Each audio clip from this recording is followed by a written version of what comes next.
오늘은 창세기 1장 6절에서 8절을 보도록 하겠습니다. 창세기 둘째 날 일본, 궁창 아래의 물과 궁창 위의 물.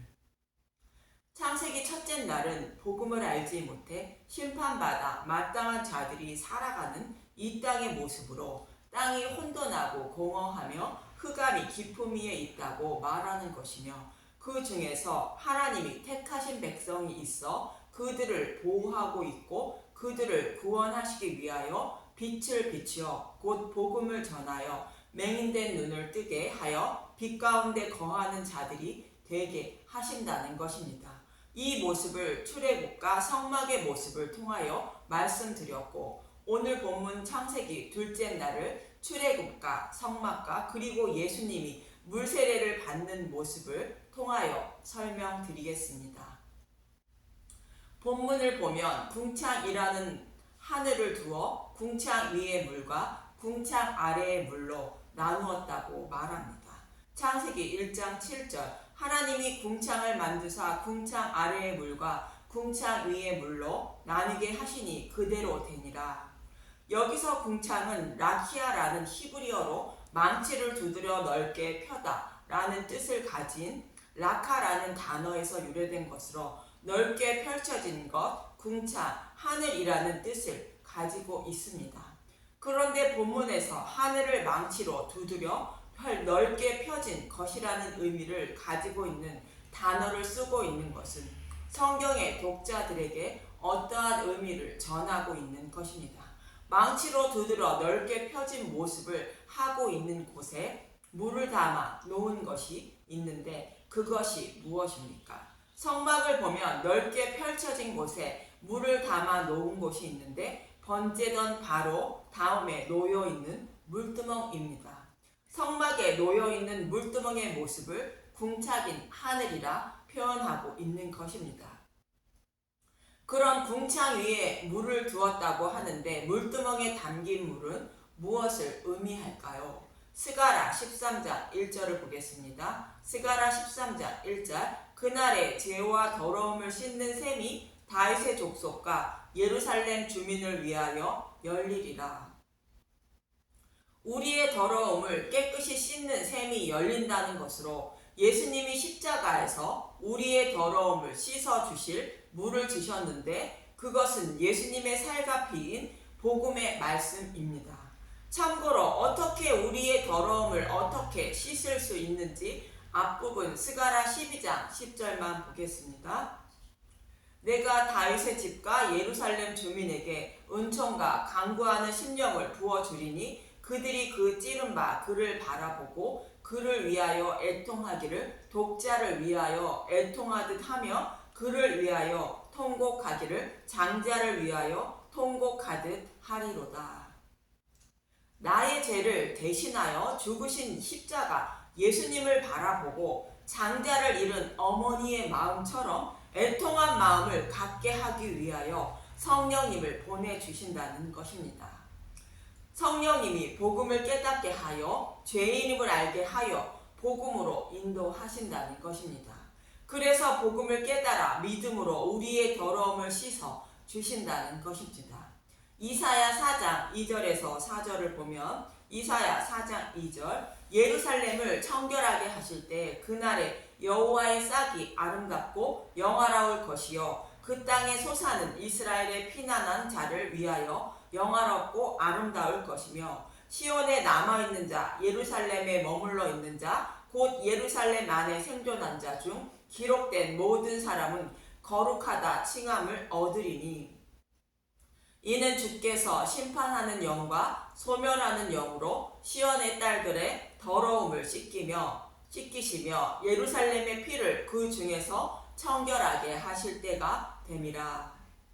여호와의 싹은 약속하신 대로 오시는 예수님을 말하는 것이며, 3절의 말씀은 창세전에 택함을 받아 하나님의 영이 보호하고 계신 자들을 말하는데, 예수님이 오셔서 그들의 더러움을 깨끗하게 씻기시고 정결하게 해주신다는 것입니다. 궁창 위의 물로 자신의 백성의 더러움을 씻어주셔서 정결하게 해주신다는 것으로 복음의 말씀을 깨닫게 하여 더러움을 씻어 주신다는 뜻인 것입니다. 이처럼 물두멍에 담겨있는 물은 복음의 말씀을 상징하는데 제사장들이 성소에 들어갈 때에도 제단의 화제를 사를 때에도 물두멍에 수족을 깨끗이 씻어야 죽임을 당하지 않는다고 말합니다. 출애굽기 30장 20절에서 21절을 보면 출애굽기 30장 20절 그들이 회막에 들어갈 때에 물로 씻어 죽기를 면할 것이요 제단에 가까이 가서 그 직분을 행하여 여호와 앞에 화제를 사를 때에도 그리할지라. 이와 같이 그들이 그 수족을 씻어 죽기를 면할지니 이는 그와 그의 자손이 대대로 영원히 지킬 규례니라. 제단에서 여호와께서 화제를 사를 때라는 것은 지금으로 말하면 예배를 드리는 모습으로 물두멍에서 씻고 예배를 드려야 죽임을 당하지 않는다는 것입니다. 우리 예배당에도 물두멍을 준비해야 합니다. 이 말씀은 우리가 아무리 예배를 드려도 하나님이 받으실 예배가 있고 받지 않는 예배가 있다는 말씀으로 하나님이 받지 않는 예배를 드리는 사람은 심판을 받게 된다는 말씀인 것입니다. 그리고 성소에 들어갈 때에 수족을 씻어야 죽임을 당하지 않는다고 말합니다. 그 이유를 알아보기 위하여 출애굽기 38장 8절을 보도록 하겠습니다. 출애굽기 38장 8절 놋 물두멍을 만들다 그가 놋으로 물두멍을 만들고 그 받침도 놋으로 하였으니 곧 회막문에서 수정드는 여인의 거울로 만들었더라. 놋의 영적 의미는 심판을 상징합니다.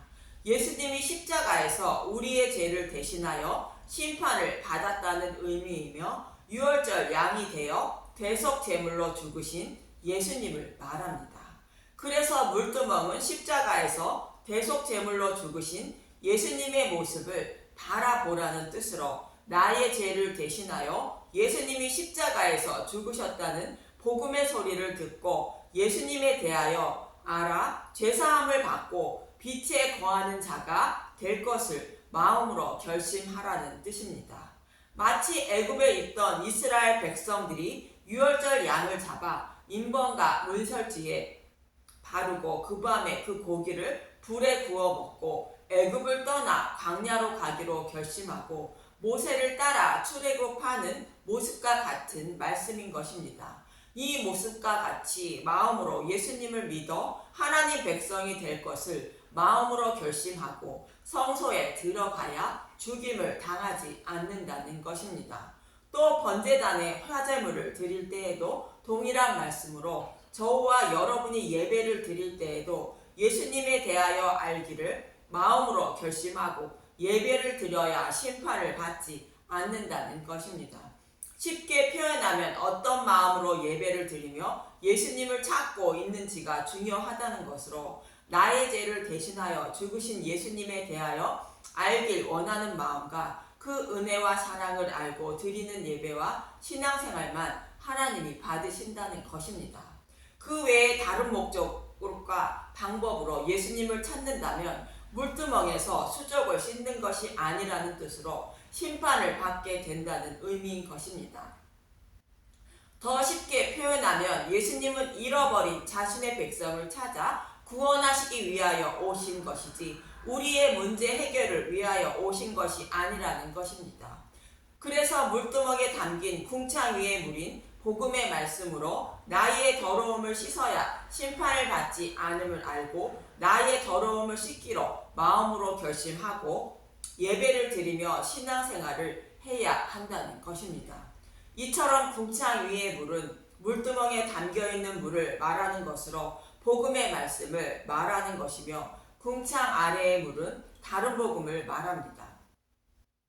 십계명인 율법을 말하는 것으로 하나님의 말씀을 자신의 소견대로 해석하여 하나님을 섬기는 것을 말합니다. 그리고 궁창 위의 물과 아래의 물이 섞이면 다른 복음이 되어 심판을 받게 됩니다.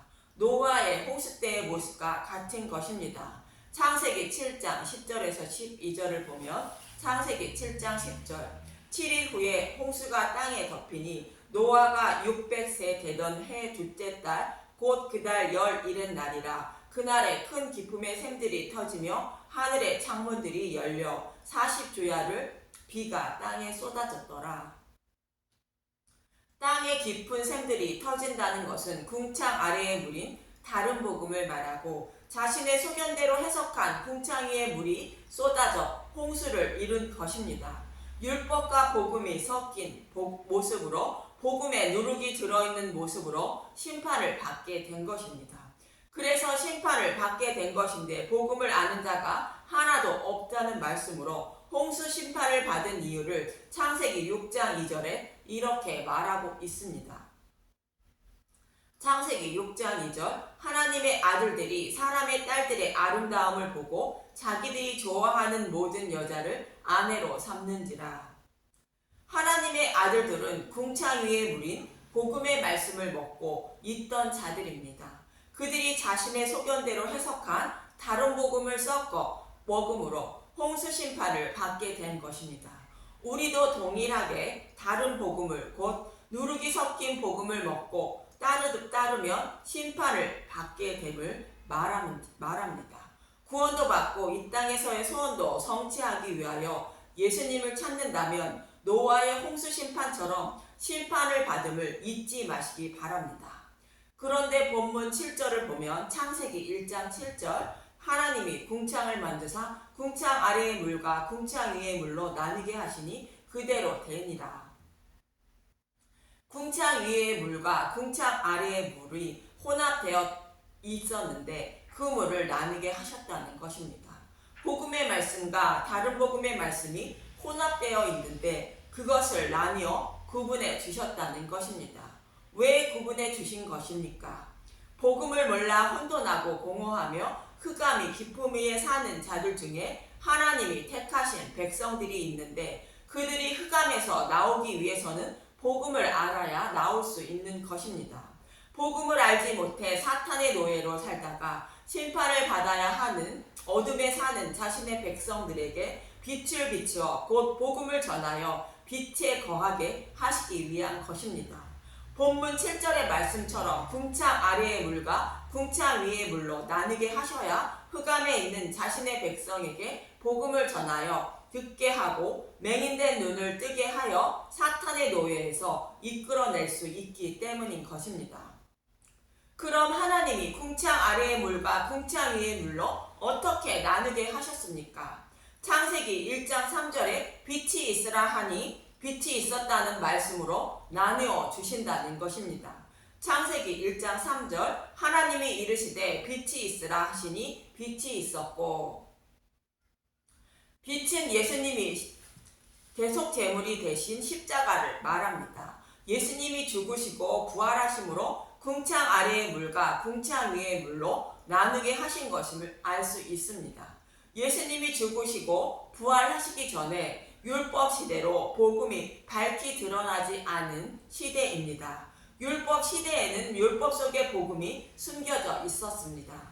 이 모습이 노아의 홍수의 심판을 받을 때의 모습과 같은 것입니다. 율법은 하나님 백성이 지켜야 하는 십계명과 지키지 못하여 죄를 범하면 죄를 사함받는 제사 제도인 복음이 혼합되어 있었던 것입니다. 그런데 율법 속에 감추어진 복음을 찾아내지 못한 상태로 하나님을 섬기고 있는 사람들을 맹인이며 혼돈하고 공허하며 흑암이 기품 위에 있는 사람들이라 성경은 말하고 있는 것입니다. 사탄의 노예로 살아가고 있는 이 세상의 모습을 말합니다. 이 말씀을 잘 설명하고 있는 것이 요한복음 9장의 실로암 못에서 씻는 맹인이 눈을 뜨는 모습을 통하여 잘 말해주고 있는 것입니다. 요한복음 9장 4절에서 5절을 보면 요한복음 9장 4절 때가 아직 나심에 나를 보내신 이의 일을 우리가 하여야 하리라. 밤이 오리니 그때는 아무도 일할 수 없느니라. 내가 세상에 있는 동안에는 세상의 빛이로라. 빛이신 예수님이 계시는 동안에는 낯이라는 것이며 빛이신 예수님을 보내신 것은 맹인된 자신의 백성에게 어떻게 눈을 뜨게 하여 구원해 주시는지 알려주시기 위해서라는 것입니다. 그리고 눈을 뜨는 방법을 알려주십니다. 요한복음 9장 6절 이 말씀을 하시고 땅에 침을 뱉어 진흙을 이겨 그의 눈에 바르시고 땅의 흙은 신의 산에서 주신 하나님 백성이 지켜야 할 규례인 십계명을 말하고 예수님이 뱉으신 침은 제사 제도를 곧 복음을 말하는 것으로 이것을 진흙으로 이겨 눈에 발랐다는 것은 이스라엘 백성에게 율법을 주셨다는 것입니다. 율법은 십계명과 제사 제도를 합한 것이 율법임을 잘 아실 것입니다. 그런데 바리새인들은 이 진흙에서 복음을 찾아내지 못하는 맹인이라는 뜻으로 이러한 맹인이 눈을 뜨게 하시기 위해서 보내심을 받은 예수님께 나와 복음으로 씻어야 눈을 뜨게 되어 빛에 거하는 사람이 된다는 것입니다. 그래서 실로암 못에 가서 씻으라 말씀하고 있는 것이며 씻고 밝은 눈으로 왔다는 것입니다. 요한복음 9장 7절 이르시되 실로암 못에 가서 씻으라 하시니 실로암은 번역하면 보냄을 받았다는 뜻이라 이에 가서 씻고 맑은 눈으로 왔더라. 여기서 실로암 못은 복음의 말씀인 예수님을 말합니다. 본문에서 예수님이 죽으시고 부활하심으로 우리에게 남겨주신 궁창 위의 물인 복음의 말씀을 말합니다. 이 복음의 말씀으로 씻어야 맹인된 눈을 뜨게 되어 예수님에 대하여 알게 되고 입으로 주라 시인하여 구원을 받게 된다는 것입니다. 복음의 말씀으로 더러움을 씻는다는 것은 복음의 말씀을 깨달아 믿는 것을 말합니다. 내 안에 계신 성령님이 마음판에 기록해 주셔야 복음을 깨달아 믿게 되는 것입니다. 예레미야서 31장 33절 그러나 그날 후에 내가 이스라엘 집과 맺을 언약은 이러하니 곧 내가 나의 법을 그들 속에 두며 그들의 마음에 기록하여 나는 그들의 하나님이 되고 그들은 내 백성이 될 것이라 여호와의 말씀이니라. 예레미야서 31장 34절 그들이 다시는 각기 이웃과 형제를 가리켜 이르기를 너는 여호와를 알라 하지 아니하리니 이는 작은 자로부터 큰 자까지 다 나를 알기 때문이라. 내가 그들의 악행을 사하고 다시는 그 죄를 기억하지 아니하리라 여호와의 말씀이니라. 이처럼 궁창 위의 물과 아래의 물로 나뉘어 주신 것은 예수님의 죽으심과 부활로 나누어 주신 것이며 흑암에 사는 맹인된 자신의 백성의 눈을 뜨게 하셔서 구원하시기 위한 것으로 궁창 위의 물인 복음의 말씀을 들어야 맹인의 눈을 뜨게 되고 흑암에서 곧 사탄의 노예에서 나와 하나님 백성이 된다는 것입니다. 그래서 예수님의 죽으심과 부활로 율법과 복음을 나누어 주시고 흑암에 사는 자신의 백성에게 복음을 전하고 듣게 하여 구원하여 주실 것임을 말씀하고 있는 것입니다. 이러한 복음의 말씀을 들었다면 예수님에 대하여 알아 약속의 땅에 들어가기로 마음으로 결심하고 신앙생활을 해야 한다는 의미가 물두명이며 성경이 말하는 회개인 것입니다. 다음 시간에는 출애굽과 예수님이 물세례를 받는 모습을 통하여 본문의 내용을 더 알아보도록 하겠습니다. 감사합니다.